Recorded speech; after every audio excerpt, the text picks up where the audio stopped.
सीधी के कांग्रेसी नेता ने सद्बुद्धि हवन किया और बड़ा बयान दिया। वंदे मातरम सहित अन्य कई मामलों को लेकर सीधी जिले के कांग्रेसी नेता देवेंद्र सिंह चौहान पप्पू ने गोपाल दास मंदिर में सतबुद्धि यज्ञ किए, जिन्होंने कांग्रेस के वरिष्ठ नेताओं को लेकर अपना विचार भी व्यक्त किया। उन्होंने कहा कि कांग्रेस की पतन का कारण ऐसी सोच रखने वाले ही हो सकते हैं। आगे देवेंद्र सिंह चौहान ने क्या कुछ कहा, सुनिए पूरी बातचीत सीधी से जगन्नाथ द्विवेदी के साथ। भाई साहब, आप कुछ बिंदुओं को लेकर आपके हाथ में जो कागज़ दिख रहा है, कई बिंदु हैं, क्या मामला है? आप कांग्रेस के सक्रिय युवा नेता भी हैं। जी, हम सब छोटे कार्यकर्ता कांग्रेस के लिए ज़मीन में मेहनत करते हैं और संभावना बनती है कि कांग्रेस ज़रूर इस बार निकलेगी, लेकिन कांग्रेस के जो ऊपर लेवल के नेता हैं तो कुछ न कुछ सनातन के विरोध में टिप्पणी कर देते हैं, जिससे सनातन के मानने वाले लोग आहत हो जाते हैं और हम लोगों से कट जाते हैं। इन्हीं सब बातों के लिए को लेकर मैं गोपाल दास आश्रम में माननीय महामहिम पंडित विश्वेश्वर दास महाराज जी के द्वारा सद्बुद्धि यज्ञ कराया था।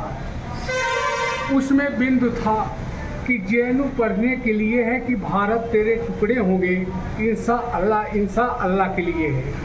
जहाँ वहाँ जाकर राहुल गांधी सपोर्ट करते हैं, कन्हैया कुमार देश के टुकड़े की बात करता है, तो वह कांग्रेस का बड़ा नेता हो गया। भारत माता के टुकड़े टुकड़े गैंग एक सुध से विरोध किया जाता है। आरएसएस विचारधारा पूरे विश्व में एकमात्र हिंदू संगठन है, उसमें कमियां हो सकती हैं, उस पर विचार किया जा सकता है, पर पूरे भारत में कई मुस्लिम संगठन हैं, उन पर नेताओं के मुंह से एक शब्द भी नहीं निकलता। क्या यह उचित है? और कांग्रेस के गांधीवाद की बात करते करते पत्थरबाजों का समर्थन करने लगी।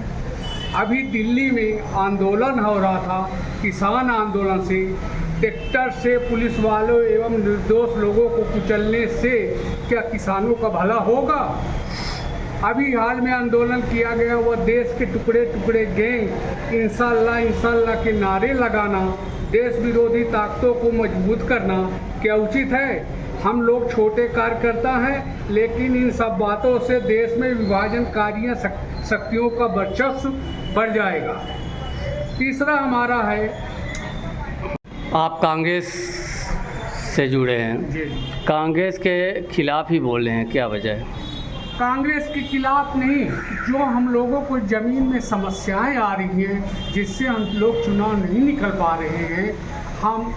और दूसरी बात, कि हम कट्टरपंथी विचारधाराओं को समर्थन करना, इसका मतलब हम कांग्रेस में हैं तो वो गलत है क्या? पहली बात तो आपने अच्छा काम किया, सद्बुद्धि यज्ञ की है, उसके लिए भी अच्छी बात है। हाँ, जैसे वंदे मातरम का गायन रोका गया, कई ऐसी टिप्पणियाँ वरिष्ठ कांग्रेसी नेता करते हैं, उसके लिए आप अपने मन की बात कर रहे हैं और मन की बात करना भी चाहिए। अब सोचने वाले आगे क्या करते हैं, आगे क्या कहेंगे?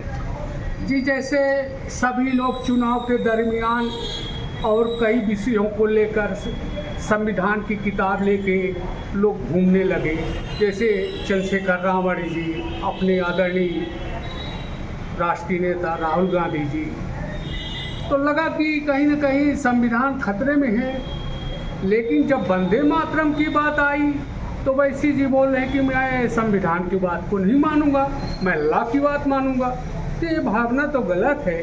जब हमारे भारत के लोकतंत्र में संविधान में ये पास हो गया वंदे मातरम, तो उस विषय पर लेकर गलत टिप्पणी करना गलत बात है मेरे समझ से। तो ऐसे में जनता सब जानती है और उन लोगों को भरोसा नहीं होता कि नेता कहते क्या है और करते क्या है। वंदे मातरम कानून में पास हुआ है, ओवैसी जी लाख उपाय कर ले, लेकिन उनको वंदे मातरम कहना पड़ेगा। ठीक है। एक मामला यूजीसी को लेकर है जी, आप क्या कहेंगे? हाँ, यूजीसी से मोदी जी के ऊपर थोड़ा जो सभी तबका विश्वास कर रहा था उसमें सामान्य वर्ग को झटका लगा। लेकिन हमने कोशिश किया है माननीय सांसद महोदय के द्वारा यूजीसी के दुष्प्रभाव के संबंध में मोदी जी को एक पत्र भिजवाने की कोशिश करूँगा।